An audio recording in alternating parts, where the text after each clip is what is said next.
자, 오늘 말씀은요, 열왕기하 20장에서 21장의 말씀입니다. 우리 지난주에 여러분 히스기야 기억나시죠? 아수르 왕이 쳐들어와서, 사네립이 쳐들어와서, 이제 막 공격하려고 하고, 그리고 위에 있는 윗저수지를 막 막으면서, 랍사게라는 장군이 와서 어떻게 했죠? 하나님을 모욕하고 또 하나님의 백성들을 모욕하고 또 히스기야가 하나님을 의지하려고 할 때마다 히스기야 말 믿지 마라, 다 거짓말이다, 이런 얘기했던 거 기억나시죠? 히스기야가 그 당시 하나님을 온전하게 의지했으면 참 좋겠지만 그 밑에 있는 이집트와 또 동맹을 맺으면서 어떻게든 자기의 능력으로 살아내려고 하는 여러 가지 이런 위기들이 있었습니다.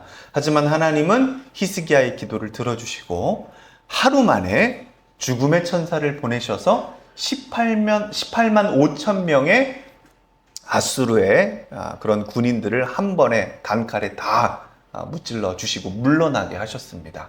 그리고 사네립이 어떻게 했었죠? 자기 나라 다시 돌아가서 거기에서 자기가 믿는 우상신, 자기의 어떤 안정을 줄 수 있는 그 우상신에게 가서 신전에서 이렇게 빌고 있다가 자기 아들들에게 암살당하는 이야기를 저희가 듣고 오늘 히스기야의 인생 후반부를 저희가 오늘 볼 겁니다. 자, 여러분, 오늘 본문이 되게 중요합니다. 왜냐하면 여러분, 북이스라엘 했으면 여로보암 2세 때가 되게 중요하다 그랬죠. 여로보암 2세 때가. 왜 그러냐면 그 이후에 이제 북이스라엘은 추락의 역사를 겪는다 했죠. 여러분, 이 히스기야 이후가 남유다의 추락의 역사가 이루어집니다. 열왕기 상하는 이래서 나라가 망했다라고 선지자적인 관점에서 썼다 그랬죠. 그래서 여러분, 이 역대 상하를 보면요, 히스기야가 잘한 모습이 되게 많이 나오고 칭찬하는 모습이 많이 나오지만요, 특별히 우상 숭배를 철폐하고 종교 개혁을 한 이후에 히스기야의 잘못된 부분들, 하나님 마음에 들지 않았던 부분들, 아주 디테일한 것들이 바로 열왕기 하 20장, 21장에 나옵니다. 여러분, 오늘 이 본문을 잘 이해하면요, 히스기야의 아들 므낫세가 왜 남유다에서 가장 최악의 왕으로 손꼽히는지가 나오고요. 그의 52년 동안 통치 역사에 나라가 얼마나 급추락하면서 망하고 그의 아들 아몬의 때 얼마나 아버지와 똑같은, 즉 므낫세와 똑같은 짓을 하는지를 여러분 보게 될 겁니다. 여러분, 이 본문을 이어서 보면요, 우리가 수많은 질문들을 할 수 있지만 그 중에서 여러분 가장 큰 질문이 뭐냐면, 어떻게 이렇게 히스기야와 같은 성군에게, 믿음의 왕에게 이런 최악의 아들이 나오냐는 거예요. 히스기야의 모습을 지우는 최악의 아들의 모습이 나올까? 자녀 교육은 어떻게 해야 할까? 왜 자녀 교육을 얘기할 때 성군인 히스기야를 얘기하지 않을까? 여러분, 그런 질문까지도 우리가 오늘 보게 될 것입니다.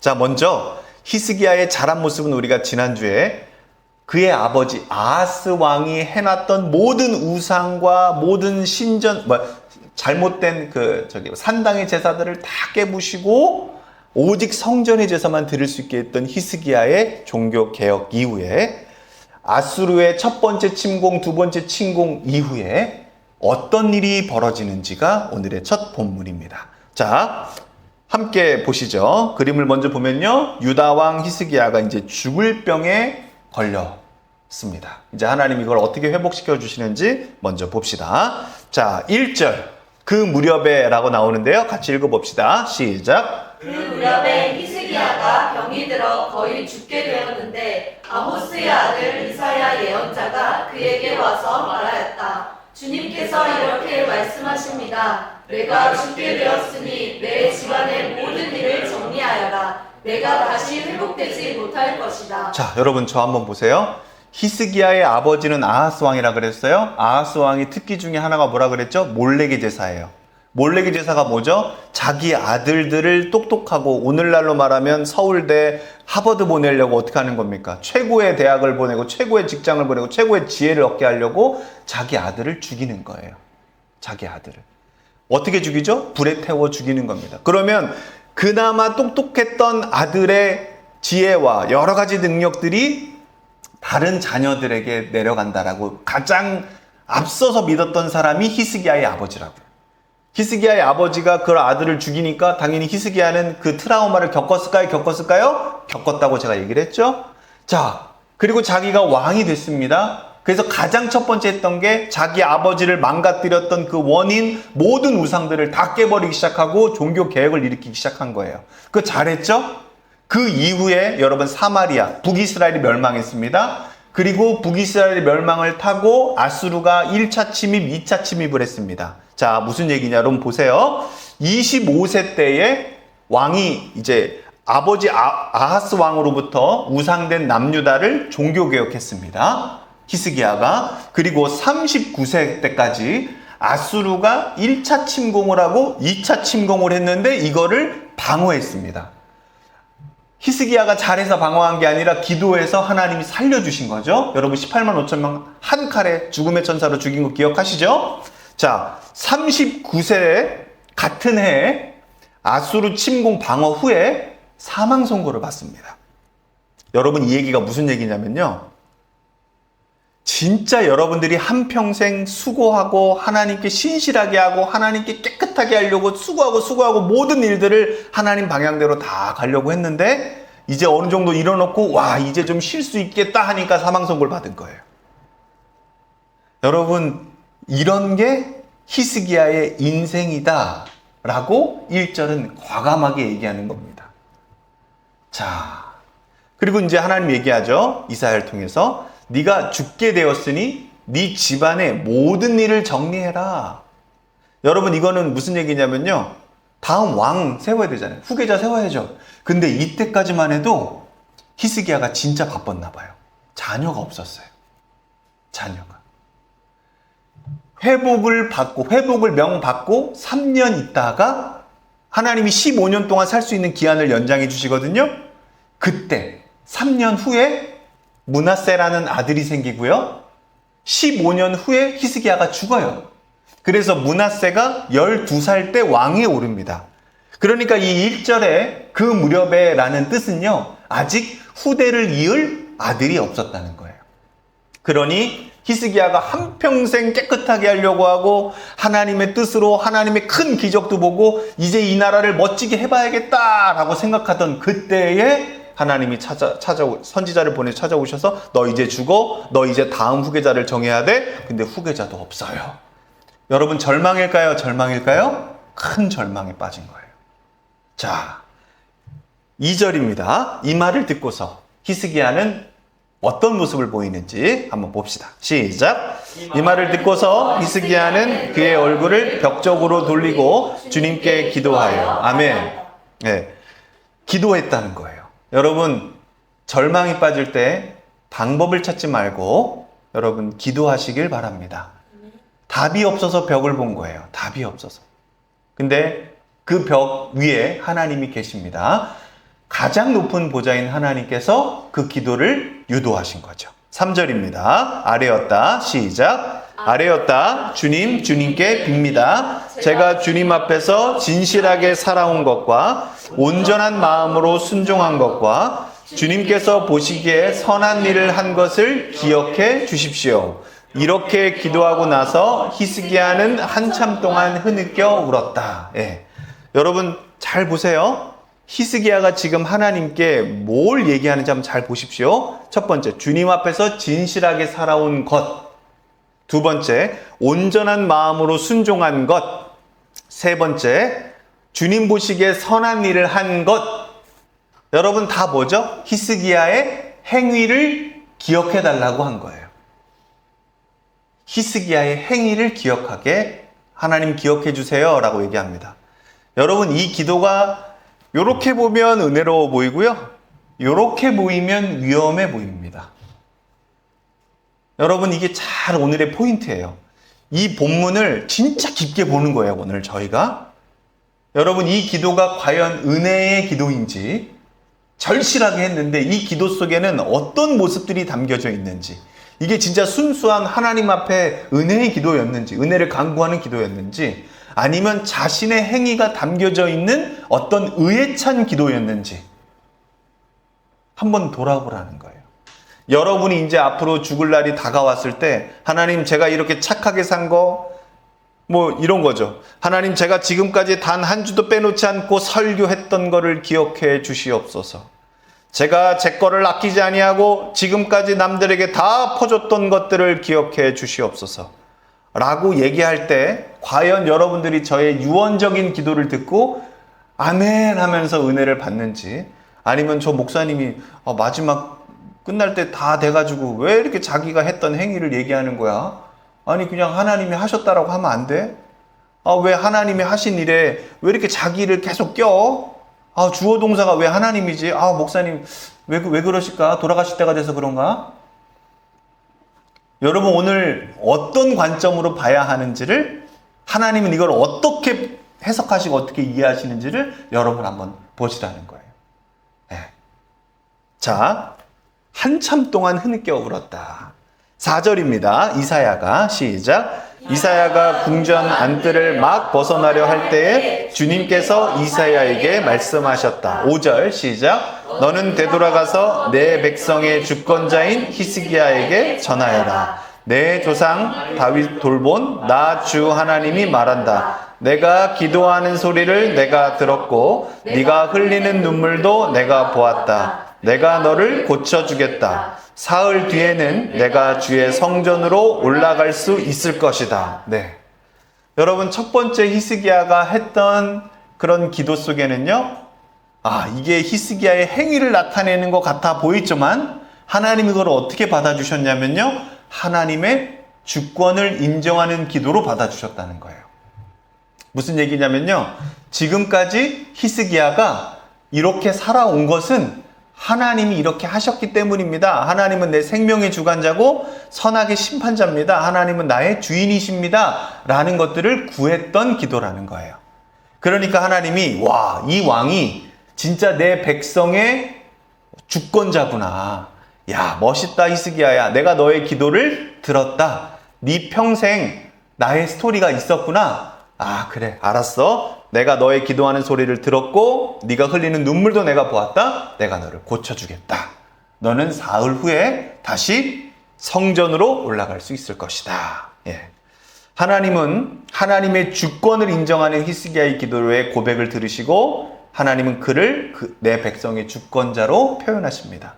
여러분 하나님을 인정하십시오. 아멘. 여러분 가정에서 하나님을 인정하십시오. 하나님의 주권을 인정하십시오. 여러분 히스기야가 이런 모습이 있어서 성군이었습니다. 아멘입니다. 여러분 마음껏 하나님을 인정하십시오. 그러면 하나님이 여러분들을 인정하십니다.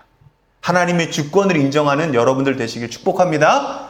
여러분 이걸 인정하고 봐야 인간의 연약함이 이제 또 보여요. 하나님이 히스기야를 인정해 주셨죠? 주권의 내 백성의 주권자라고. 여기까지는 이렇게 이해하시면 됩니다. 자, 6절 하나님의 보너스가 주어집니다. 읽어보죠. 시작. 내가 너의 목숨을 15해 더 연장시키고 너와 이 도성을 아시리아 왕의 손에서 구하여서 이 도성을 보호하겠다. 내 명성을 지키기 위해서라도 그리고 내 종 다윗을 보아서라도 내가 이 도성을 보호하겠다. 아멘. 여러분 이게 하나님의 성품이에요. 하나님은 약속하셨고 이걸 절대로 어기시지 않고 충실하게 이걸 이끌어 가시겠다라고 얘기하면서 다윗과 했던 약속을 또 얘기하세요. 여러분 이 하나님은 믿어 마땅한 분입니다. 아멘. 자, 7절입니다. 읽어보죠. 그리고 시작. 그리고 이사야가 왕의 신하들에게 무화과 반죽을 가져오라고 하였다. 신하들이 그것을 가져와서 왕의 상처 위에 붙이니 왕의 병이 나았다. 네, 여러분 히스기야의 병은요 성경에 정확하게 나오지 않지만 성경의 원어로 봤을 때 애굽 재앙, 10가지 재앙의 피부병이 있었죠. 악성 종양 나는 거. 그리고 이 똑같은 단어가 욥기에도 나옵니다. 욥기가 악성 종양에 나죠. 예, 그 똑같은 단어입니다. 그래서 히스기야는요 욥이 걸렸던 10가지 애굽의 재앙 때 피부병이 나가지고 열이 나고 막 그렇게 죽을 병이 걸렸던 그 악성 종양의 피부병에 걸린 겁니다. 그래서 이사야가 그 당시에 종기에 걸렸고 악성 피부병이 걸렸을 때 발랐던 약이 바로 무화과예요. 무화과 열매. 그거를 상처에 이렇게 바르면 천연약으로 이렇게 쓰여졌답니다. 자, 8절 읽어봅니다. 시작. 히스기야가 이사야에게 말하였다. 주님께서 나를 고치셔서 사흘 뒤에는 내가 주님의 성전에 올라갈 수 있게 된다고 하셨는데 그 증거가 무엇입니까? 네.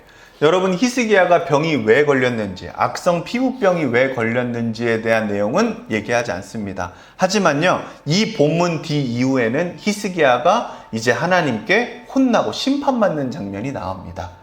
즉, 옛날에 이런 하나님만 고칠 수 있는 이런 강한 피부병이라든지 악성 종기는요, 어딘가에 불순종 코드가 있다라고 보면 되는 겁니다. 근데 히스기야가 돌이켰기 때문에 하나님이 그것을 용서해 주셨고, 히스기야는 이 또한 하나님이 고쳐주셨다라고 인정했다라는 거예요. 자, 이해되셨죠? 자, 그리고 히스기야는 여기서 한 발 더 나갑니다. 이 하나님만 고칠 수 있는 병, 이걸 이사야 선지자가 얘기해 주셨는데, 이거 도대체 어떻게 내가 확실한 증거를 얻을 수 있겠습니까? 라고 얘기하는 거예요. 믿음을 하나님께 더 확고히 하고자 할 만큼 히스기야가 연약했다라는 걸 얘기합니다.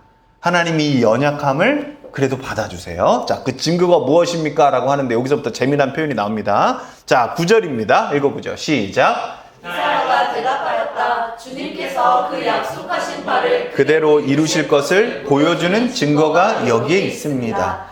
해 그림자를 10도 앞으로 나아가게 할지 10도 뒤로 물러나게 할지 어떻게 하는 것이 좋을지 말씀해 주십시오. 자, 여러분 저 보세요. 고대 해시계는요 10도, 고대 해시계에서 10도는 눈금 10개예요. 그래서 보통 학자들은, 목사님이 찾아왔는데 이걸 5시간 정도로 여긴다고 합니다. 그러니까 쉽게 얘기하면 이런 겁니다. 저희가 지금 오후 3시, 2시 정도 됐다고 쳐보면요, 이사야가 물어보는 거예요. 왕이시여, 증거가 필요하시다고요? 자, 여기 해시계 있잖아요. 우리 옛날에 맨날 낮에만 해시계를 봤으니까. 이 해시계를요, 제가 앞으로 5시간을 옮겨볼까요? 뒤로 5시간을 옮겨달라고 할까요? 왕이 선택하십시오. 이과 손 들어보세요. 이과. 그래. 정연이 사모님, 우리, 희철이. 자, 여러분, 시간을 앞으로 돌리는 게 어려울까요? 뒤로 돌리는 게 어려울까요? 와, 정답. 여러분, 실제 과학자나, 그리고 이제 물리 이론 법칙입니다. 이제 목사님 이걸 잠깐 갖고 왔는데요. 이사야가 이걸 유도합니다. 유도해요. 뭐라고요? 왕이요, 시간을 지금 오후 2시니까 저녁 때로 돌릴까요? 저녁 먹을 때로 돌릴까요? 아침 7시에 밥 먹었던 때로 돌릴까요? 이렇게 물어보는 거예요. 오늘날 쉽게 말하면. 그럼 여러분, 과학자들은요, 진짜 과학을 아는 과학자들은 다 하나면 하나같이 얘기하는 게 뭐냐면요, 시간은 뒤로 돌리는 건 불가능하다고 얘기해요. 이론상으로도. 어벤져스를 봐가지고 저를 의심하죠? 네, 여러분, 제가 그게 왜 안 되는지, 과학 시간은 아니고 제가 웬만하면 다른 예화는 안 들지만 요거는 조금만 들게요. 조금만. 자, 미래로 가는 건 상대적으로 쉬운 편입니다. 과학자 아인슈타인은 말했어요. 엄청 빠르게 움직이거나 중력이 센 곳에 있으면 시간의 흐름은 달라집니다, 여러분. 우주 비행사가 지구보다 시간을 조금 덜 보내는 현상도 실제로 있어요. 그러니까 여러분, 어벤져스 같은 데 보면, 그죠? 뭐 자기는 몇 분 있었는데 지구가 3년 지났어! 막 이런 거 있잖아요. 그죠? 이런 거 있죠? 이걸 상대성 이론이라고 한다고 해요. 그래서 미래로 빨리 가는 효과가 실제로도 일어납니다. 이거는 과학적으로든 이론적으로든 가능한 수치가 있다라고 얘기를 합니다. 그래서 미래로 가는 거는 충분히 과학자들도 의구심 들지 않고 뭔가 시험 들지 않고 그럴 법해 라고 얘기를 해요. 여러분, 진짜입니다. 자, 그런데 과거로 가는 건 엄청 어렵다고 합니다. 예, 유튜브 찾아보지 않으셔도 돼요. 이건 제가 찾아온 거니까 걱정하지 마시고요. 자, 예를 들어서, 자, 과거로 가는 건 어렵습니다. 예를 들어서 깨진 유리컵이 스스로 다시 붙을 수 있나요? 아니죠. 초콜릿이 녹는 걸 다시 원래 모양으로 돌릴 수 있나요? 그건 자연스럽지 않습니다. 이처럼 세상의 모든 흐름은 앞으로만 가게 돼 있다. 이게 바로 뭐라고 하냐면 열역학 제2법칙이라고 합니다. 열역학 제2법칙.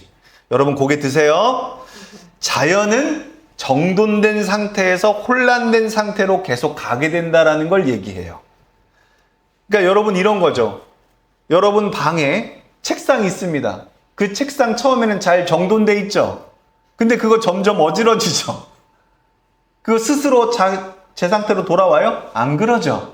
예, 그런 거랑 똑같다는 거예요. 자, 그래서 과거로 되돌아가는 건 자연 법칙을 거스르는 일이고 오직 하나님만이 하실 수 있는 기적이라는 거예요. 자, 여러분, 죄인에게 자연의 법칙은 뭐죠? 죄를 짓는 거예요. 중력처럼 자연스러운 거예요. 맞죠? 그러니까 여러분, 나보다 더 멋진 삶을 산다고, 나보다 더 의로운 삶을 사는 것 같다고 좌절하지 마십시오. 똑같은 죄인이에요. 조금 더 착해 보이는 죄인인 것 뿐이에요. 근데 여러분, 여기에 하나님이 개입하시잖아요. 그러면 중력처럼 자연의 법처럼 아주 죄인의 값은 떨어지고 사망으로 떨어지고 죄를 져야 마땅한 건데, 와, 마치 오늘 얘기했던 연력학 제2법칙처럼 떨어지는 게 당연한 거고, 와, 이 떨어짐의 수치가 어떤지, 이게 얼마나 타락했고 이게 얼마나 더러운지가 엔트로픽이라고 하는 건데 그건 나중에 얘기하고요. 어쨌든 우리는 이렇게 떨어지고 아주 그냥 꼬라박아야 마땅한 건데 하나님은 어떻게 하셨다? 우리를 살리시고 생명의 성령의 법으로 더 이상 못 꼬라박으시게 우리를 사랑으로, 우리를 죄악으로 두지 않고 하나님의 성품, 하나님의 성령의 열매들을 맺게 하셨다. 그래서 목사님이 성격이 아주 더럽지만 사랑을 금지할 법이 없게 하셨다. 그래서 여러분, 목사님이 30대 초반에 봤을 때랑 지금 이제 40대가 넘어서 여러분들 봤을 때, 아, 목사님이 많이 좀 변하고 있죠? 네. 저 혼자 얘기하고 저 혼자 얘기하는데 보여요, 여러분. 저도 이렇게 변해가는 게. 야, 옛날 같았으면 아, 이놈 새끼 저놈 새끼 저걸 어떻게 혼낼 수 있을까를 생각했던 제가, 주여, 주여, 사랑의 법으로 바뀌었다는 거죠. 여러분, 오늘 이 적용이요, 하나님 히스기야에게도 똑같이 알려주시는 거예요. 히스기야도 알았어요. 똑똑해서. 아, 과거로 돌리는 게 더 어렵다라는 걸 감각적으로 압니다. 그렇잖아요. 여러분, 시계도 한쪽으로 돌아가잖아요. 오른쪽으로. 근데 그 왼쪽으로 돌아가는 게 더 어렵다라는 걸 저희가 알잖아요. 그런 것처럼 히스기야도 알아서 뒤에 걸 선택하게 합니다. 뒤에 걸. 오전 7시로 돌려주세요 라는 걸 선택하게 합니다. 하나님만이 하실 수 있는 것을 명확하게 보여주는 거죠. 자, 10절입니다. 히스기야가 대답했다. 읽어보죠. 시작. 히스기야가 대답하였다. 해 그림자를 10도 더 나아가게 하는 것은 쉬운 일인 것 같습니다. 그러므로 그림자가 10도 뒤로 물러나게 해 주십시오. 그러니까 그때 당시에 과학이 어느 정도 있었다는 거예요. 지혜가 있었다는 거예요. 11절입니다. 시작. 주님께 기도를 드린 뒤에 아하스의 해시계 위로 들이운 그 그림자를 뒤로 10도 물러나게 하였다. 네. 아하스 때, 자기 아버지 때 해시계를 만들었거든요. 그게 실제로 있었는데 그게 하나님 얘기하시자마자 10도로 물러났다. 다 6시간이 갑자기 물러난 거예요. 그러니까 오후 2시였는데 갑자기 아침 7시가 된 겁니다. 와, 이걸 보니까 어떻게 돼요? 하나님만이 다시 우리의 회개를, 우리를 다시 원상태로 돌려줄 수 있고 회복시켜 주실 수 있는 분이시구나. 와, 했다는 거예요. 여러분, 성령의 법, 생명의 성령의 법이 죄로 떨어지는 우리를 유일하게 살릴 수 있는 한 의고 새로운 법임을 믿으시기 바랍니다. 아멘. 하나님 초자연적인 역사를 보여주십시오. 이건 여러분 다시 하나님이 돌리시면 끝인 거예요. 하지만 변하지 않는 하나의 초자연적인 역사는 뭐냐면, 우리는 사망의 법으로, 죽음의 법으로 사람을 미워하고 싫어하고 선악간의 심판자가 돼서 저 새끼 미워, 쟤 미워 해야 되는데, 원수가 있어야 되는데 더 이상 그럴 수 없는 초자연적인 하나님의 법, 성령의 법, 하나님의 놀라운 역사가 우리 안에 일어났다는 거예요.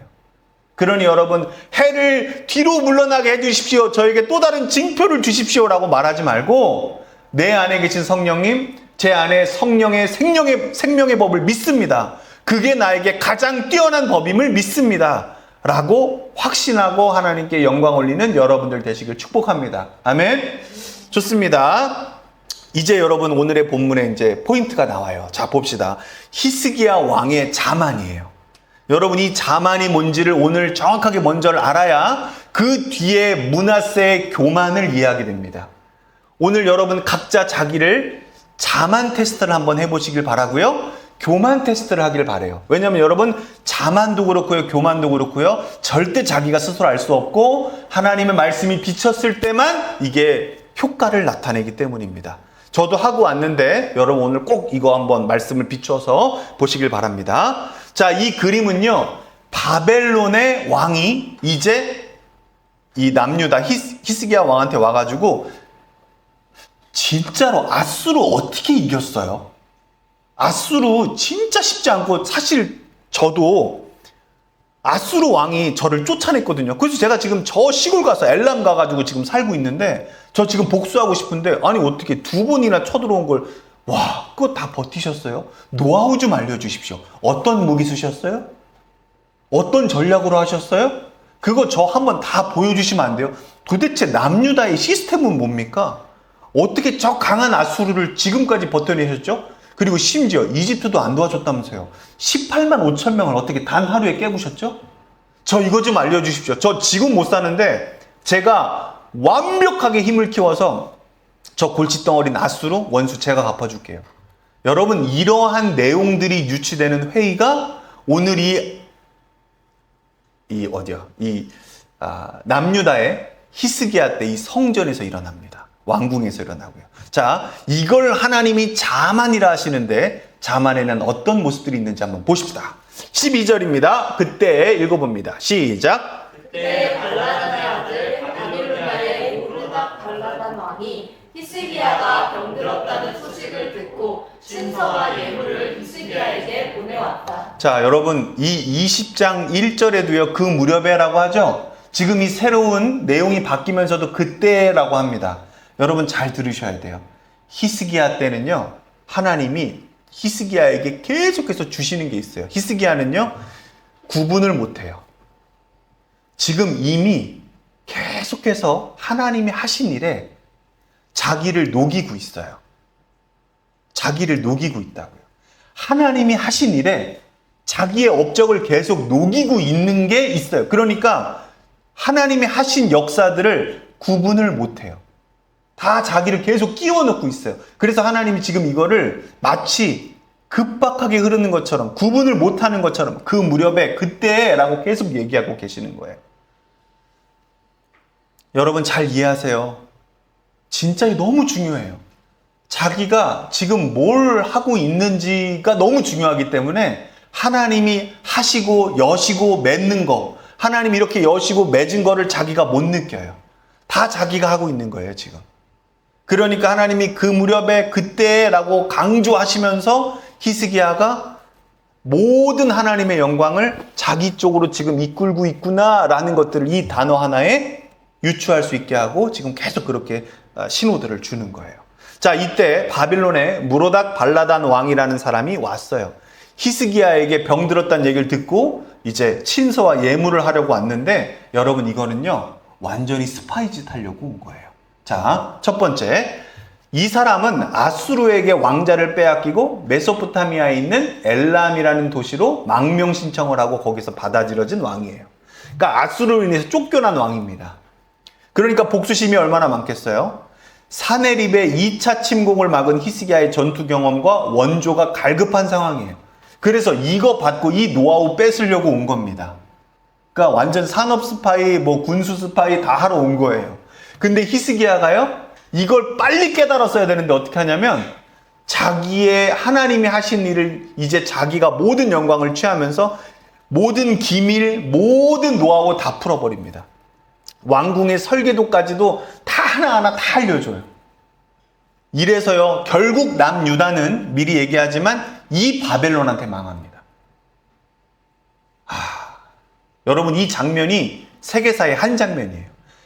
아수르, 그 강력한 아수르가 바벨론한테 멸망하고요. 그죠? 이 바벨론이 결국 아수르까지 깨고 오고 아람까지 깨고 오고, 아람은 다 아수르한테 먹혔으니까 그대로 와가지고 남유다까지 멸망시킵니다. BC 586년에. 네. 이 중요한 장면입니다. 자, 13절입니다. 읽어보죠. 히스기야는 시작. 히스기야는 그들을 반다이 맞아들이고 보물 창고에 있는 은과 금과 향료와 루비와 창고 안에 있는 모든 것을 그들에게 다 보여주었다. 히스기야는 그들에게 궁궐과 나라 안에 있는 것을 하나도 빠짐없이 모두 다 보여주었다. 바벨론의 왕이여, 일로 오십시오. 여기가 2차 사내립의 침공이 있을 때 윗저수지입니다. 이걸 팔 줄 알아야 됩니다. 이게 되게 중요해요. 이 물이 없으면요, 전쟁 못 합니다. 우리가 여기서 이 물을 파놨기 때문에 저희가 버틸 수 있었어요.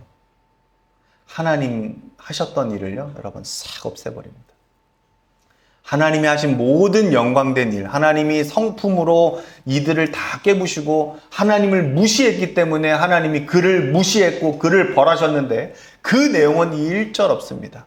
더 정확하게 표현하면요, 하나님 내용 어느 정도, 그리고 그 어느 정도 위에 자기의 모든 업적을 다 넣어서 자기가 영광을 취하고 있는 겁니다. 여러분, 그걸 저한테 적용하면 어떻게 된 건지 아십니까?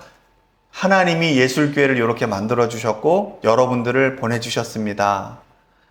제가 끝까지 여러분들 하나님 영광으로 여러분들을 잘 섬기길 바랍니다 하면 되는데, 어느 순간부터 희철이가 제 제자가 된 거예요. 어느 순간부터 한비 씨가 제 제자가 된 거예요. 여러분, 이렇게 되면 안 된다니까요. 교회는 다 누구 제자죠? 말씀의 제자고 예수님의 제자여야 되는 거예요. 강창훈이 머리 되면 안 되는 겁니다. 여러분, 지금 히스기야는요, 남유다의 머리가 되는 모습을 여러분들이 지금 보고 있는 거예요. 하나님이 하신 일들 가운데 자기가 모든 깔때기를 다 대고 있는 거예요. 여러분, 이걸 이해하셔야 돼요. 그래서 뭐까지 보여주냐면 무기고까지 보여주고요, 창고 안에 있는 모든 것들, 그리고 나라 안에 있는 모든 전략 요충지까지 다 보여주고 있는 거예요. 다. 오늘날로 말하면 뭡니까? 북한이 우리랑 통일하자 해놓고서 와가지고 모든 걸 다 빼간 거예요. 그리고 왕은 그걸로, 대통령은 그걸로 기뻐하고 있는 거예요. 여러분, 줄 게 있죠. 그건 거짓 평화죠. 지금 이 바벨론이 거짓 평화를 하고 있다는 겁니다. 자, 14절입니다. 14절. 여러분, 이때 히스기야의 어깨는 이만큼 올라갔을까요? 올라갔을까요? 올라갔죠? 자기가 하나님이 하신 일에 모든 마지막에는 자기의 이름을 했고요. 바벨론 왕들은요, 히스기야가 대단하다, 히스기야가 대단하다, 히스기야가 대단하다, 우와 하면서 모든 정보를 다 빼갔다는 거예요.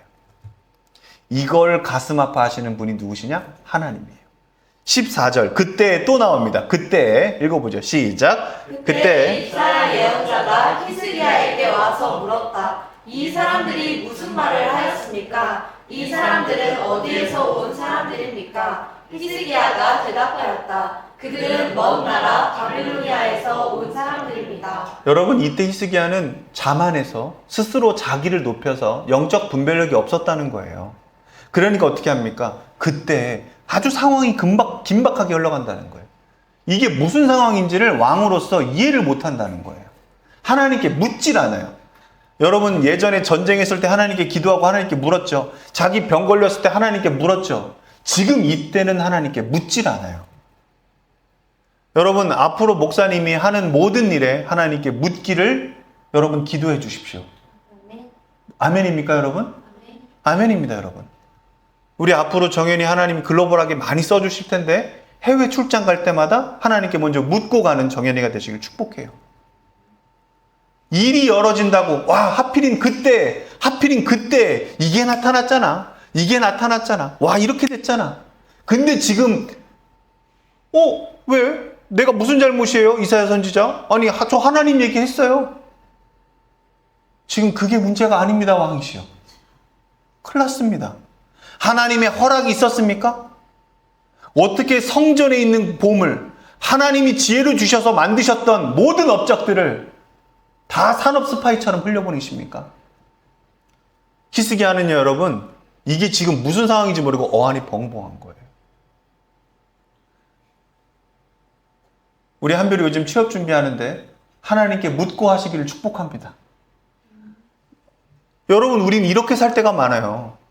너무 당연한 거예요. 지금 내가 졸업하고 취업할 때니까 당연히 이거 하는 게 당연한 거지 라고 생각해요. 여러분, 히스기야가 지금 당연하다고 생각했다고요. 자기 일이 외교라고 생각했다고요. 외교. 왕이 외교하고 왕이 아수르를 같이 견제하자고 왔는데 도대체 이게 무슨 잘못인데요? 하나님은 잘못했다고 하는 거예요. 왜? 넌 하나님을 드러내지 않았어. 넌 하나님께 정확하게 묻지 않았어. 그러니 영적 분별력이 안 되고 너는 지금 모든 것들을 다 도둑맞은 거야. 넌 도둑맞은 대로 너는 완벽하게 네 자손들이 심지어 어떻게까지 얘기하시냐면 하나님 이렇게 얘기하세요. 네 자손들 중에서 그 나라에 가서 내시하는 애가 있을 것이다. 내시. 환관을 하는 애가 있을 것이다. 실제로 여러분 그런 사람이 나옵니까? 나오죠. 누구? 다니엘. 다니엘이 거기 가서 환관을 하지 않습니까? 환관을. 바벨론 가서. 자, 15절입니다. 이사야가 또 물었다. 읽어보죠. 시작. 이사야가 또 물었다. 그들이 임금님의 궁궐에서 무엇을 보았습니까? 히스기야가 대답하였다. 그들은 나의 궁궐 안에 있는 모든 것을 보았고 나의 창고 안에 있는 것도 그들이 못 본 것은 하나도 없습니다. 네, 얼마나 순진하게 얘기했을까요? 저 다 봤어요. 이것도요, 저것도요. 다 보여줬어요.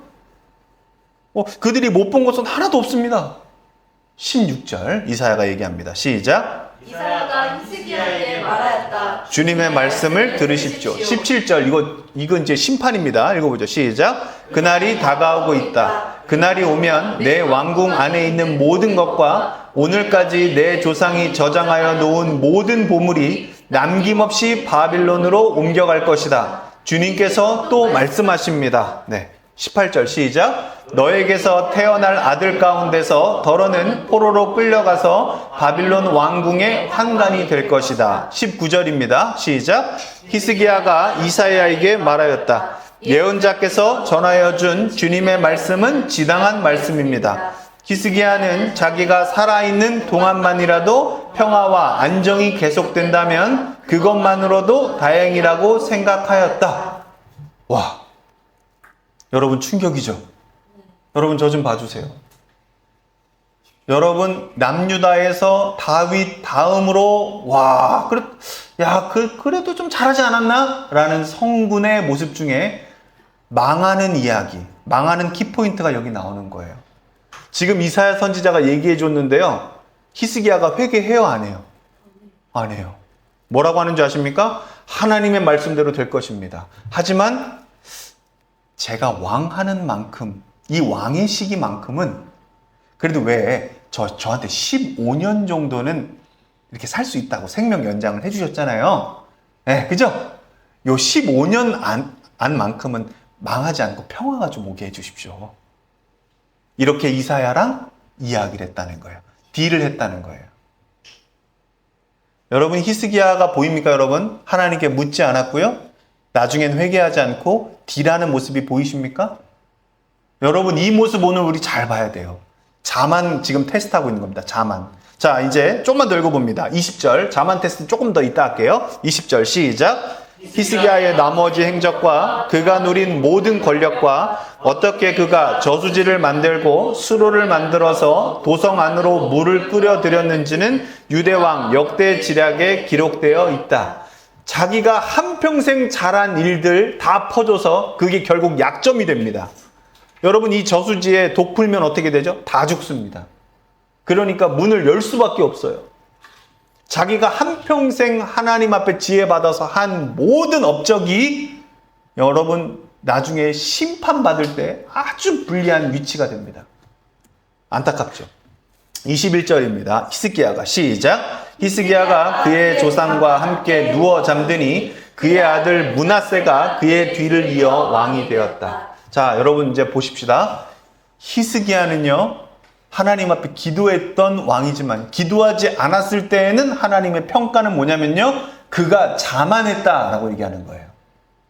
여러분 이거 잘 보세요. 자만이라는 걸 이제부터 제가 설명할 건데요. 하나님이 얘기하고 싶은 건 딱 이 절에서 이거예요. 자만을 먹고 자란 아들은 교만해진다는 거예요. 여러분 잊지 마십시오. 이 므낫세가 12살에 왕이 됩니다. 12년 동안 왕의 아버지의 자만을 먹고 자란 아빠들 잘 들으세요. 부모들 잘 들으세요.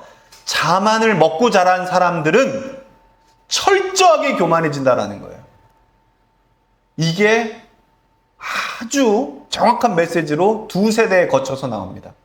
여러분 이제 이거 보시면 되는 거예요. 자, 그러면 자만이 뭔지 한번 봅시다. 자만이 뭔지.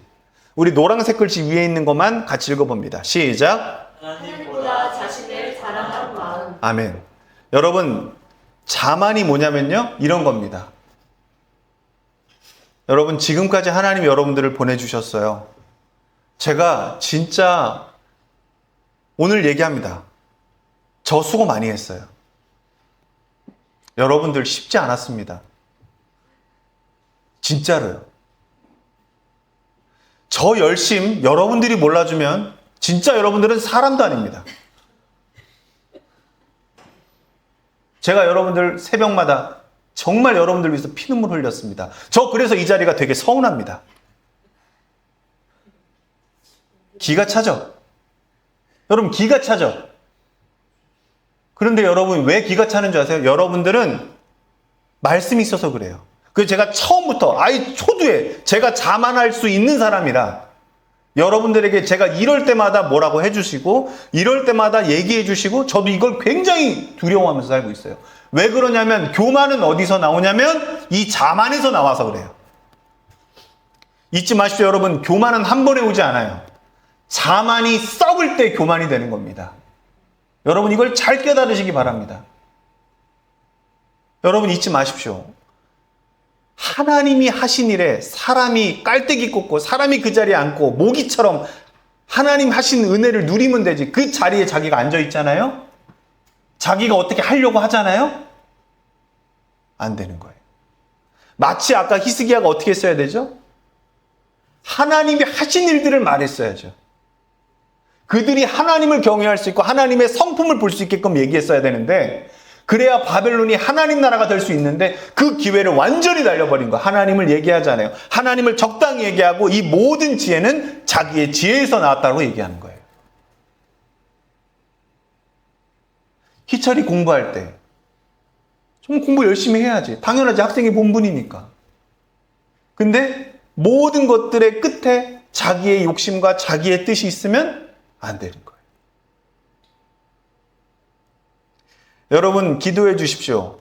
예술교회가 끝까지 하나님의 열심으로 살아 숨쉬는 교회가 되도록 축복해 주십시오. 네. 여러분 저를 언제 이 단에서 내리시면 되냐면요. 그죠? 여러분들이 회의하면 저 내려가요.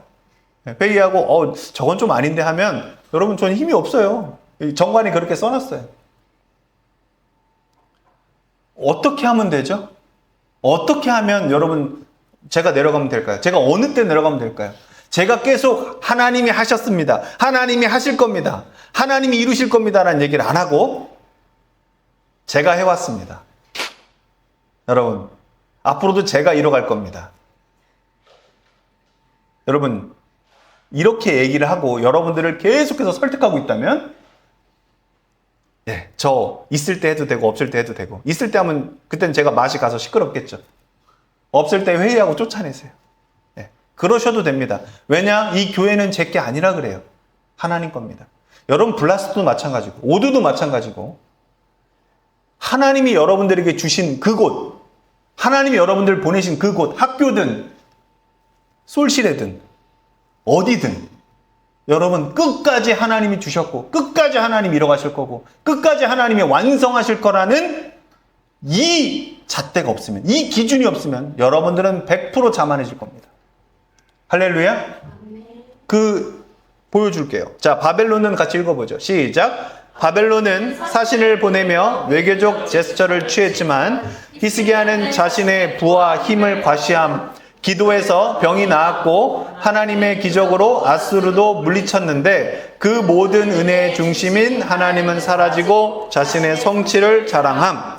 여러분 이건 자기중심적 자만인 거예요. 즉 내가 잘해서 여기까지 왔다는 태도이다 라는 겁니다. 자, 두 번째 같이 읽어봅니다. 시작. 하나님께 묻지 않는 결정. 여러분 똑똑한 사람들 잘 들으세요. 여러분들이 일이 익숙해지고 저도 일이 익숙해진다 하면 제일 먼저 나타나는 게 뭐냐면요. 어느 생각, 기도하지 않아요. 묻지 않습니다. 여러분 이게 일의 반복이고 패턴이라고 해서 하나님께 묻지 않는 건요. 자만이라는 거예요. 내가 하나님의 은혜와 하나님의 결정권자라는 걸 계속해서 지워버린다는 거예요. 자, 히스기야는 읽어봅니다. 시작. 히스기야는 이전에는 기도하고 이사야를 찾았지만 이번엔 하나님께 한 번도 묻지 않고 자기 뜻대로 움직입니다. 바벨론은 이스라엘을 진심으로 위로하러 온 게 아니었습니다. 나중에 정탐하고 약탈할 목적이었다는 것이 드러납니다. 예. 영적 분별 없이 자기 판단으로 행동하는 거. 이게 지혜일 거야. 이게 기회일 거야. 판단하는 거. 이것이 하나님을 신뢰하지 않는 태도였다는 거. 이게 자만하다는 거예요. 자만하다는 거. 자, 세 번째, 하나님의 영광을 가린 행동. 히스기야는 읽어봅니다. 시작. 히스기야는 하나님의 이름이 높아지도록 해야 했습니다. 그러나 이 행동은 하나님께서 유다를 지키셨다는 증거를 가리우고 오히려 세상의 힘을 의식한 정치 외교로 바뀌어 버린 사건입니다. 결국 하나님의 영광을 가리고요, 사람의 힘을 의지한 것이 문제였다. 자, 여러분 요거 한번 읽어봅시다. 자, 보세요. 이제 이건 제가 읽어드릴게요. 하나님의 마음을 한번 봅시다. 여러분, 하나님은요, 히스기야의 병을 고쳐주셨고요, 18만 5천 명을 한 칼에 없애주셨고요, 기도하고 물을 때마다 도와주신 하나님이에요. 그런데 히스기야는요, 그 은혜를 기억하기보다는 자기 힘을 자랑하려는 모습을 보였어요. 여러분, 이게 자만한 모습이라고요. 또 나갑니다. 생명을 연장해 주셨고요, 그리고 경고하시되 오래 참으셨어요. 하지만 히스기야는요, 미래 세대를 준비하지 않는 무관심을 보여요. 그럼에도 자기를 드러내는 교만이 보입니다. 여러분, 하나님이 히스기야 보고 얼마나 마음이 아프셨겠어요. 다시 첫 본문으로 돌아갑시다. 여러분, 히스기야가 하나님께 세 가지를 구하였다고, 죽기 직전에. 행위. 여기에, 이 행위에, 이게 순수한 기도였다 할지라도 여러분, 자기 행위를 계속 드러내는 순간, 이게 어느 순간 익숙함이 되고 어느 순간 시야에 돼서 어떻게 한다고요? 네, 자기가 어느 순간 영적으로 가려져서 분별력도 없이 저기를 하게 된다고요. 자만하게 된다고요. 사랑하는 성도 여러분, 우리 예술교회에 수많은 사람들이 앞으로 모일 거고, 지금 우리가 다 각자의 캐릭터가 있고, 다 유별남들이 있지만, 여러분 잊지 마십시다. 우리는 예수 그리스도 머리 딱 한 분만 모시고 있는 겁니다. 아멘? 다양한 사람들이 모였지만 여기서 우리가 용납되고 이해할 수 있는 건, 죄 빼고 용납되고 이해할 수 있는 건 우리가 한 몸이기 때문에 그렇습니다. 그러니 머리에게 물어봐야 합니다. 머리의 뜻과 머리의 계획을 우리가 알고 말하고 선포하고, 그 머리가 이루실 거라는 거, 머리의 계획이 끝까지 완성될 거라는 걸 우리는 잊지 말아야 합니다. 이게 자만을 벗어날 수 있는 유일한 길입니다. 아멘? 자, 봅시다. 우리에게 주시는 교훈입니다. 이거 진짜 중요해요. 하나님은 읽어봅니다. 시작. 하나님은 단지 보물을 부여준 것이 아니라 그 중심에 자기 자랑, 하나님 부재가 있었던 것을 슬퍼하셨습니다. 아멘. 여러분, 하나님이 슬퍼하셨다라는 걸 알고 히스기야를 평가하셔야 된다는 겁니다. 자, 보세요. 하나님의 은혜로 세워진 것이라면, 여러분들 가정 하나님의 은혜로 세워졌고요, 여러분 앞으로 살아갈 곳, 다닐 직장, 앞으로 할 사업들, 모든 관계들 하나님의 은혜로 세워졌습니다. 그런 곳이라면 여러분 잘 들으세요. 그 결과보다 하나님을 자랑해야 합니다. 여러분, 자만한 사람들은요, 결과를 자랑합니다. 그리고 여러분, 결과 때문에 하나님께 헌금도 안 합니다. 그 결과 때문에 그 결과를 유지하려고 더더욱 힘쓰고 자기의 바쁨을 다 거기에 쏟습니다. 여러분, 이게 하나님이 히스기야를 꼬집은 내용입니다. 하나님이 우리에게 주신 걸 축복해 주시려고 주신 건데요, 그 축복이 결과가 됩니다. 그럼 그 결과가 곧 하나님이 된다는 얘기입니다. 묻지 않습니다. 나에게 주신 이 일이니까 그냥 내가 하면 되겠지라고 생각합니다. 아닙니다. 우린 끝까지 물어야 하는 몸입니다. 아멘? 머리의 생각을 따르는 몸입니다. 이해됩니까, 여러분? 할렐루야? 아멘. 그걸 따라가야 합니다. 보여줄 것이 많아질수록 더 많이 하나님을 보여주어야 합니다. 여러분, 왜 부자가 천국에 들어가는지 어려운지 아십니까? 여러분, 부자 보고 부럽다 하시죠? 그거 하수입니다. 부자 보고 저 사람은 하나님을 더 많이 드러낼까, 자기가 가진 걸 더 많이 드러낼까를 걱정해 줘야 됩니다. 이게 하나님 나라의 눈입니다. 이거 없으면요, 우리는 더 많이 가지려고 하고요, 이 더 많이 가진 걸 더 결과를 잘 보여주려고 밤과 밤을 새면서 그 무렵에, 그때 나는 알지도 못하는데 하나님은 금박하게 흘러가는데 그런 거 하나도 영적으로 깨닫지 못하고 분별력도 없고 그냥 주변에서 일러줘도 이게 심각한 건가? 그러면 그 주님의 말씀대로 될 겁니다. 하지만 저에게 주셨던 15년은 약속해 주십시오. 제 아들 때에는 하나님 뜻대로 이루어질 겁니다. 히스기야가 여러분 과연 하나님 나라의 유업을 이을 왕이라고 보이세요? 보이십니까 여러분? 그럼 여러분 봅시다. 히스기야가 하나님 나라의 유업을 이었을까요? 아니면 하나님의 열심히 하나님 나라의 유업을 이으셨을까요? 아멘. 그러니까 그분을 믿어야 합니다. 할렐루야. 아멘입니다 여러분. 어떤 중요한 만남이나 결정 앞에서도 하나님께 묻는 것이 신앙의 기본임을 잊지 않기를 여러분들 예수 그리스도 이름으로 축복합니다. 아멘. 물으십시오. 저에게 묻지 마시고 하나님께 물으십시오. 하나님은 그 사람 너무 기뻐합니다. 아멘. 벽을 보고 물으십시오. 답답할 땐. 하나님이 이 히스기야, 자기 중심적으로 막 가려고 하는 그 히스기야가 하나님께 그렇게 물을 때 하나님 그 순수함을 들으시고 바꿔주시잖아요. 할렐루야. 아멘입니다. 여러분 제가 이 얘기를 왜 계속 강조하냐? 자 봅시다. 히스기야를 계속해서 옆에서 살린 선지자가 누구죠? 이사야죠. 이사야입니다. 계속해서 하나님 말씀을 줬어요. 그리고 마지막 망할 거라는 얘기도 이사야를 통해서 했어요. 자, 그 이사야가 마지막 들은 대답이 뭐죠? 충격적입니다. 저 때는 하나님의 은혜가 있게 해주시고요, 제 아들 때에는 몰라요 라고 했죠. 이사야가 허리가 잘려서 죽는 게 바로 이 12살 므낫세의 아들 때에 허리가 잘려서 죽습니다. 여러분 자만은 뭐라 그랬죠? 하나님 50%, 나 50%, 이게 자만이라고요. 진짜 잊지 맙시다. 하나님 하신 100%의 복음의 일에, 은혜로운 일에, 구원의 열심에 나를 계속 하나님 자리에 갖다 놓는 게 자만이라고요. 여러분 교만은 뭘까요? 교만은요, 하나님을 지워버리면 돼요. 내가 그 꼭대기에 올라갔을 때 지워버리면 돼요. 잊지 맙시다. 므낫세는 처음부터 뭘 봤습니까? 므낫세는 아버지의 자만한 모습을 봤어요. 모든 하나님이 하신 업적의 끝에 자기가 딱 올라가 있는 모습, 히스기야가 올라가 있고 아버지가 올라가 있는 모습을 봤어요. 이 모습을 보고 자만을 먹고 자란 므낫세가 교만해진다는 거예요. 교만해진다는 겁니다, 여러분. 여러분 자녀들이 신앙생활 잘 안 하죠? 그럼 여러분 부모가 자만해졌다라는 증거예요. 진짜예요, 여러분.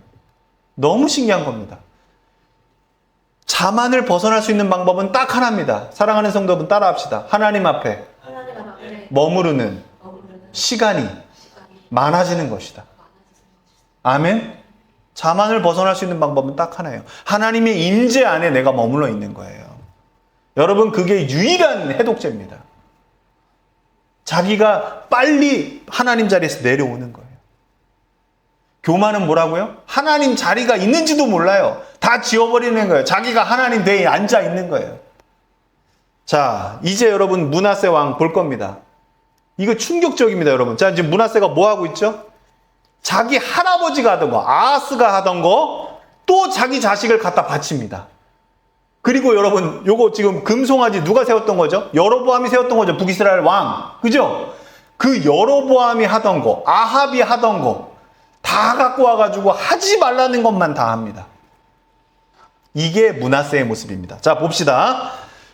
자, 잠언 16장 18절 말씀인데요. 이거 너무 중요해서 같이 읽어봅니다. 교만은 시작. 교만은 패망의 선봉이요 거만한 마음은 넘어짐의 앞잡임이니라. 한 번만 더 읽어봅니다. 이 경구라서 그래요. 하나님 말씀은 좀 딱딱해요. 근데 오랫동안 알사탕 씹으면, 녹여 먹으면 단 것처럼 같이 한번 읽어봅니다. 다시 교만은 시작. 교만은 패망의 선봉이요 거만한 마음은 넘어짐의 앞잡임이니라. 아멘. 여러분 이거 많이 들어봤죠?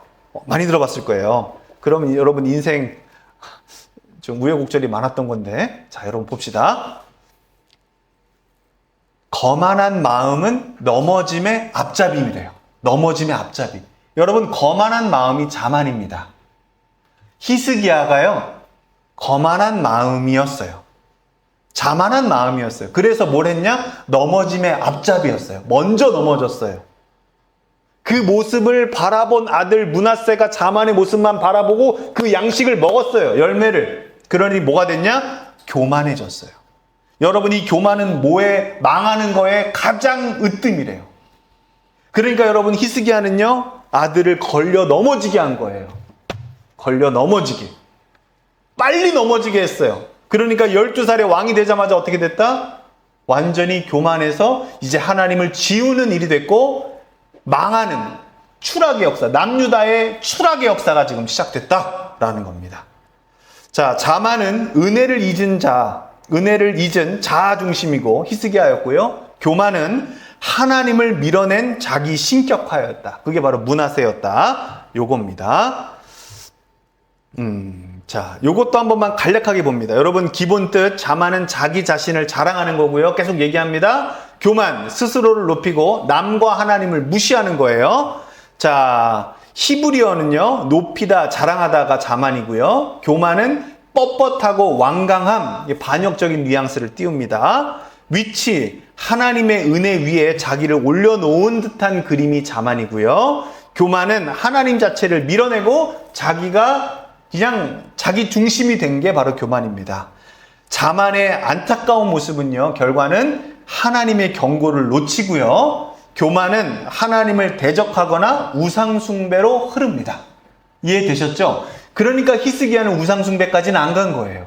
그게 자만한 거예요. 그 자만의 열매와 꼴을 먹고 자란 애가 므낫세였고, 걔는 완전히 패망의 선봉인 교만의 열매가 철저하게 나타나는 겁니다.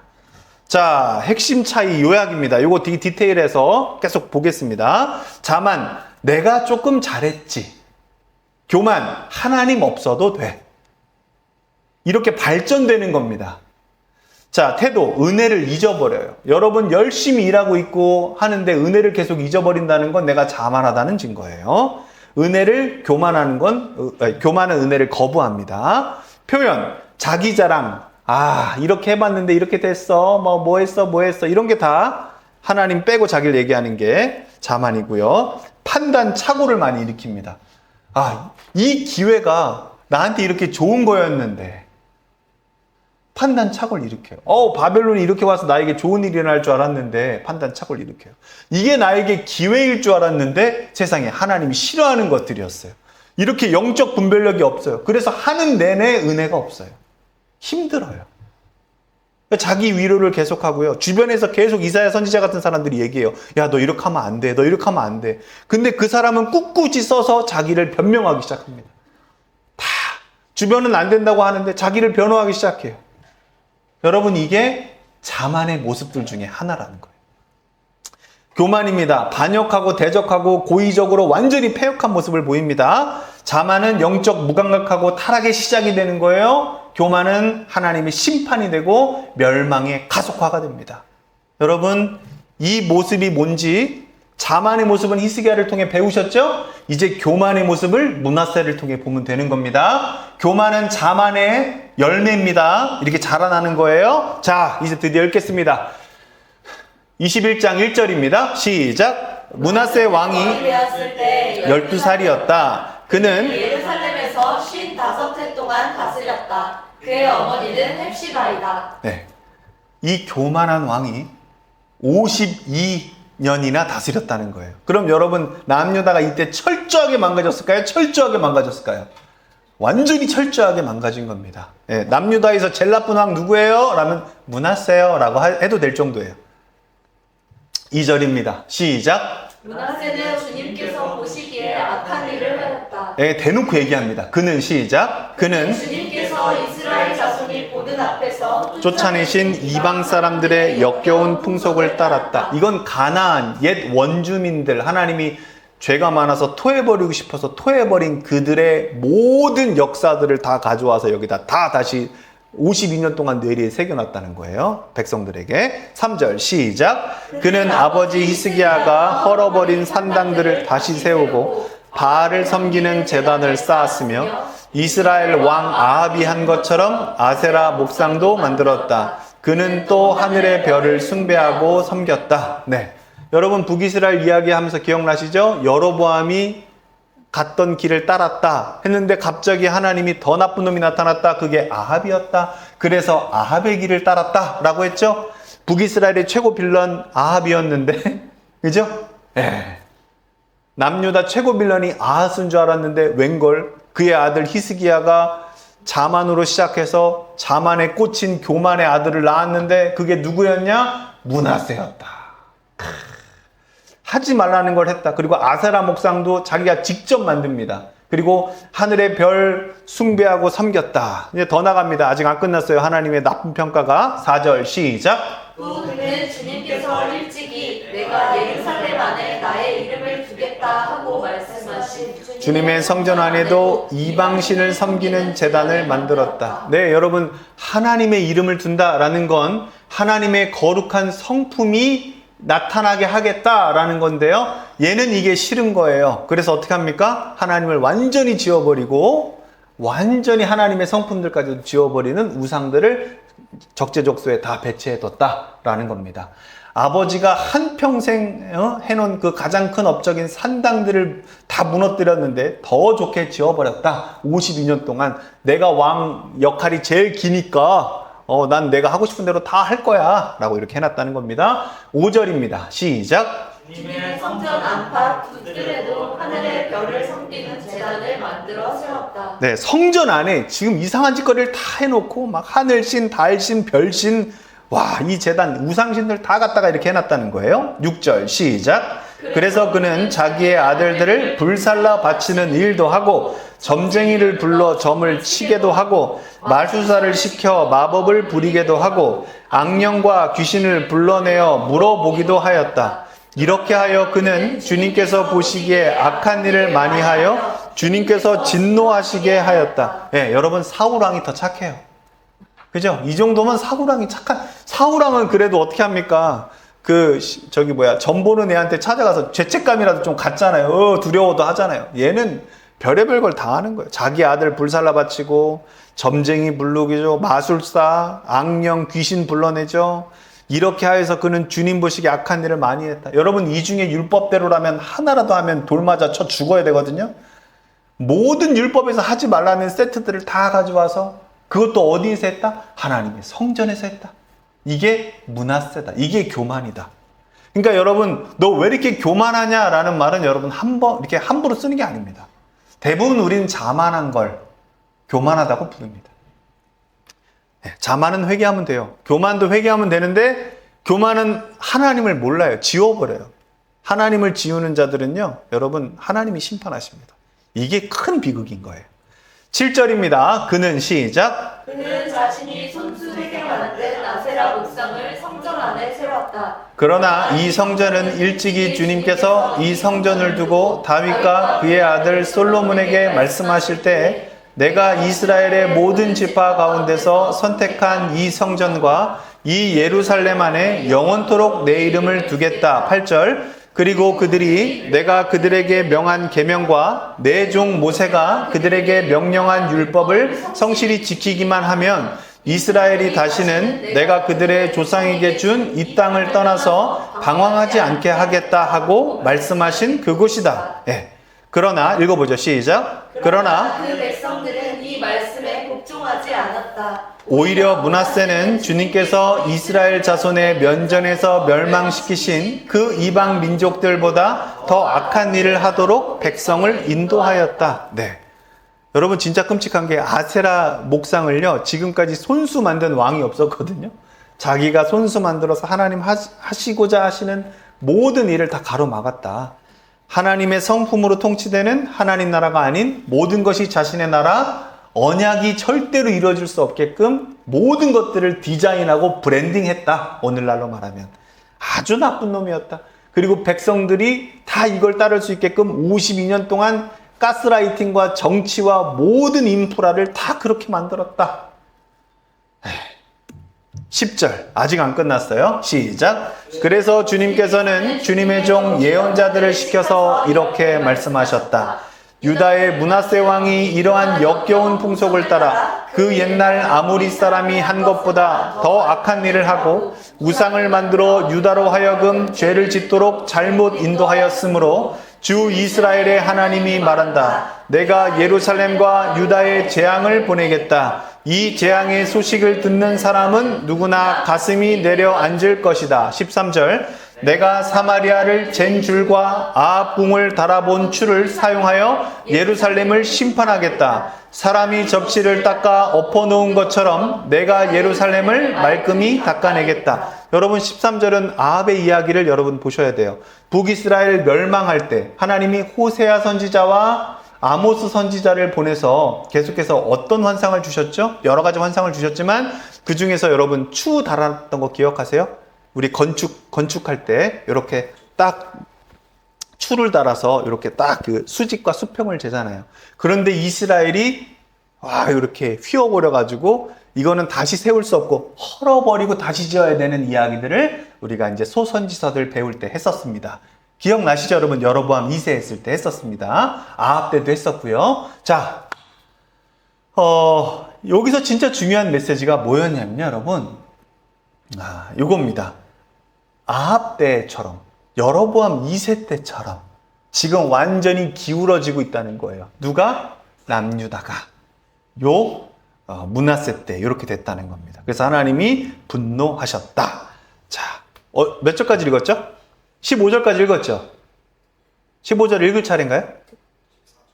14절 읽을 차례입니다. 읽어보죠. 시작. 내가 내 소유인 내 백성 가운데서 살아남은 사람을 모두 버리겠고 그들을 원수의 손에 넘겨주겠다. 그러면 그들이 원수들의 먹이가 될 것이고 그 모든 원수에게 겁탈을 당할 것이다. 겁탈까지 당한다고 합니다. 15절 시작. 그들은 내가 보기에 악한 일을 하였고 그들이 이집트에서 나온 조상 때로부터 오늘까지 나를 분노하게 만들었다. 하나님이 오래 참으심을 나타내고 계시죠. 16절 시작.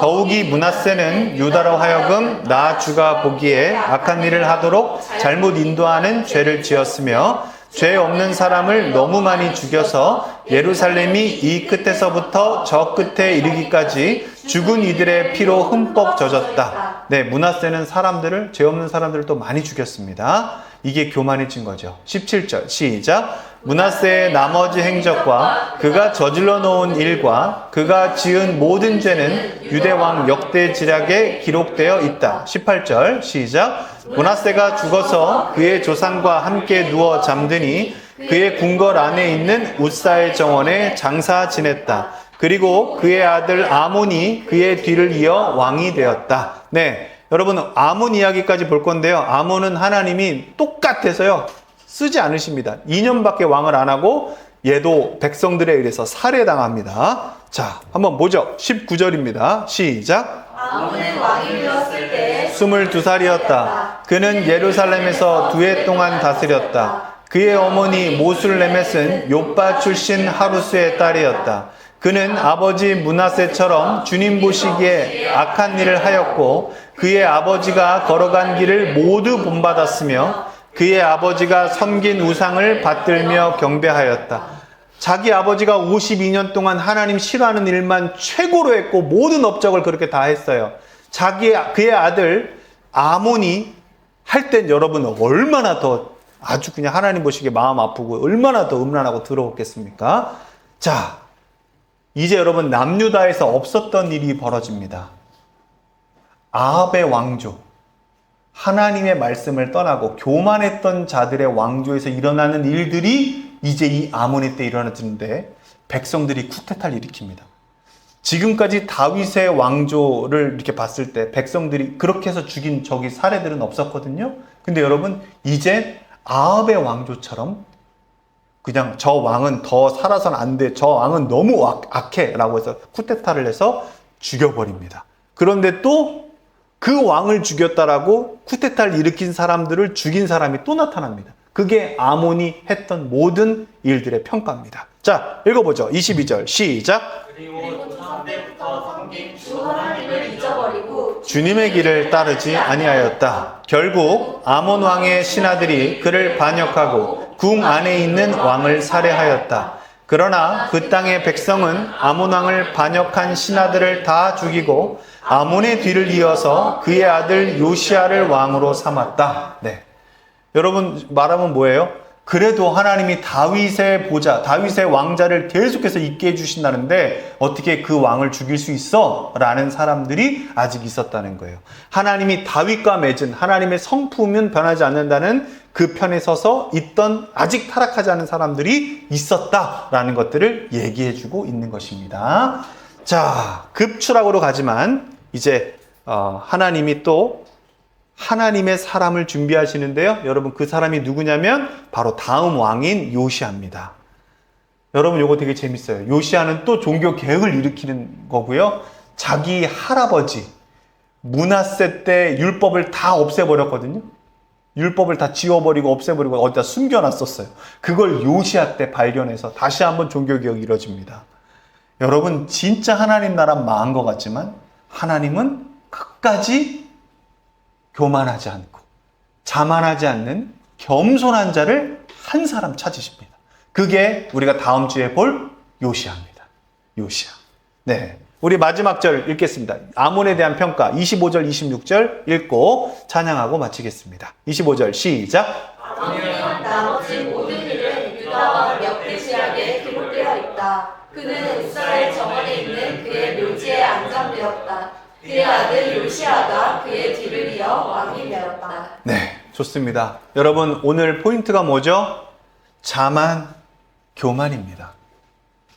여러분 오늘 자만했던 그런 모습들이 말씀을 통해 히스기야의 말씀을 통해 여러분들에게 비쳤다면 여러분 오늘 찬양하며 회개하기를 축복합니다. 자연의 법인 사망의 법이 아니라 우리에겐 진짜 생명의 법, 성령의 법이 있습니다. 그래서 여러분 회개하는 자를 하나님이 다시 하나님의 방향으로 돌려주시는 줄 믿습니다. 교만했던 자들, 하나님을 지워버리고 하나님 자리에 앉아있는 자들은 무조건 회개해야 되고 자신도 모르게 영적으로 은혜를 잊고 하나님 자리를 자기가 계속해서 쟁취하려고 하고 앉으려고 하고 모든 은혜를 자기의 영광으로 돌리려고 했던 모든 것들, 하나님께 묻지 않으려고 했던 것들, 묻지 않고 행해서 고생하고 있는 모든 것들, 여러분 하나님이 오늘 여러분들에게 찔러주신다면 같이 기도하고 하나님을 기쁘게 해드리는 자로 세워졌으면 좋겠습니다. 우리 같이 찬양하고 기도하겠습니다.